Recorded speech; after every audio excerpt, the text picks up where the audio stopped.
I found out my 17th birthday was cancelled the same way. I found out most important things in my family accidentally, quietly, and far too late to argue. It was a Tuesday afternoon, the kind where the house feels frozen in time, sunlight trapped behind dusty curtains, and everyone pretends they're busy to avoid talking. I was sitting at the kitchen table, cutting colored paper into crooked shapes, trying to make DIY decorations because Mom had said we needed to keep things simple this year. I didn't mind. I never did. Simple was what I was used to. Then my phone buzzed. It wasn't a birthday message. It was a reminder notification from the family group chat, a grocery list. Mum had posted cake ingredients for Ryan's tournament celebration, balloons, pizza, soda. Ryan, my younger brother. My birthday was 3 days away. At first, I thought I misunderstood. I reread it slowly, my finger tracing the words like they might rearrange themselves into something else. Tournament celebration. His soccer tournament. The one he didn't even know if he'd win yet. I looked around the kitchen, at the half-cut paper shapes, the tape, the cheap streamers I bought with babysitting money. I waited for Mom to correct herself. She didn't. That night at dinner, Dad talked excitedly about driving Ryan to the sports complex, early Saturday morning. Mum nodded along, asking if we should invite Coach Daniel's family too. No one mentioned my birthday. Not once. My fork scraped against the plate, the sound sharp and embarrassing in the quiet pauses between their voices. Finally, I said it. Saturday is my birthday. The words came out softer than I meant them to. They always did. Mum sighed. Not angrily. Worse, inconvenienced. I know, she said, like she was reminding herself of an appointment she wished she could reschedule. But Ryan's tournament is important. We can celebrate you later. Later. That word had followed me my entire life. Later meant never, or something rushed and half-hearted when it was too late to matter. Dad didn't even look up. You're 17, he added. You understand priorities. I did understand. I always understood. I understood when my school plays were skipped because Ryan had practice. I understood when my report cards were glanced at while his were framed on the fridge. I understood when my birthdays became dinners at home while his were, parties with banners and friends and gifts stacked like trophies. What I didn't understand was why. Understanding was always expected of me and never of them. I didn't cry. Not then. I nodded and said okay, because that was what good daughters did in our house. But something inside me shifted, quietly cracking the way ice does before it breaks completely. Saturday came fast. The house exploded with noise before sunrise, bags packed, cleats missing, Mom shouting directions, Dad honking from the driveway. Ryan was glowing, dressed in his uniform, completely unaware that the day belonged to me too. Or maybe he knew. He always knew. As they rushed out, Mum paused at the door. We'll bring you back some cake, she said, already halfway gone. The door closed before I could answer. I spent my 17th birthday alone. Not dramatically. Not in a way that would make a movie scene. Just quietly. I cleaned the house because that's what I did when I didn't know what else to do. I folded laundry that wasn't mine. I watched the clock move in slow, cruel increments. My phone stayed silent except for one message from a friend who remembered. Happy birthday. That was it. When they came home that evening, the house smelled like pizza and sweat and excitement.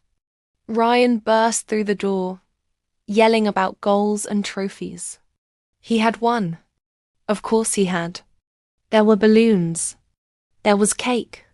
His name was written in thick blue icing across the top. No one sang. No one apologized. Mum handed me a slice of cake like it was a peace offering. We'll do something special for you next week, she said. I smiled, because that's what I was trained to do. But I didn't eat the cake. That night, I sat on my bed staring at the wall, replaying every birthday I could remember. The pattern was suddenly impossible to ignore. I wasn't forgotten. I was postponed. Again and again. And for the first time, I asked myself a question that scared me more than the answer. What if nothing ever changed? The next morning, my father knocked on my door. That alone was unusual. He stood there awkwardly, hands in his pockets, eyes avoiding mine. "Your mother didn't mean to hurt you," he said. That was it. That was the apology. I waited for more. For acknowledgement. For regret. It didn't come. School felt different after that. I stopped volunteering answers in class. I stopped trying to impress teachers with extra effort. I stopped telling people about my family. When guidance counselors asked about college plans, I said, "I'll figure it out," because I already knew I was on my own. Ryan didn't change. He got louder, more confident, more praised. And my parents didn't notice me becoming quieter. They mistook my silence for maturity, for strength, for acceptance. But silence isn't acceptance. It's preparation. By the time graduation approached, I had learned how to move through the house unnoticed. I had learned how to earn money secretly, how to plan without permission, how to build a future quietly. Babysitting turned into tutoring. Tutoring turned into saving. Saving turned into a plan no one knew about. My parents assumed I would stay close. Community college. Live at home. Help with Ryan's schedule. They never asked. They never imagined I might leave. I didn't announce my departure. I didn't argue. I didn't threaten. I did what I had quietly learned to do best in that house I prepared in silence. For the next 6 months, I became invisible by design. I woke up early, left for school, went to work afterward, came home late, and stayed in my room. My parents interpreted my distance as teenage moodiness. Ryan interpreted it as me finally getting over it. In reality, I was building an exit. Every dollar I earned went into an account my parents didn't know existed. Every acceptance letter I received went unopened until I could read it without shaking. When I got the email confirming my scholarship full tuition, housing included, I didn't scream or cry. I sat on my bed, closed my eyes, and felt something unfamiliar settle into my chest. Relief. For the first time in my life, I wasn't waiting for permission. Graduation day came and went like a blur. Mum cried in the bleachers. Dad shook hands with teachers. Ryan complained that it was boring. No one asked me what I was doing next. They assumed I would tell them when the time was right. I didn't. The night before I left, I packed quietly. 1 suitcase. A backpack. Nothing sentimental except a photo of my grandmother, the only adult who had ever looked at me like I mattered without conditions. At 6 a.m., I stood in the hallway, listening to the house breathe. My parents' door was closed. Ryan's was open, trophies lining the shelves like proof of what mattered here. I left a note on the kitchen counter. Not angry, not dramatic, just honest. I needed you when I was 17. I'm choosing myself now. Then I walked out.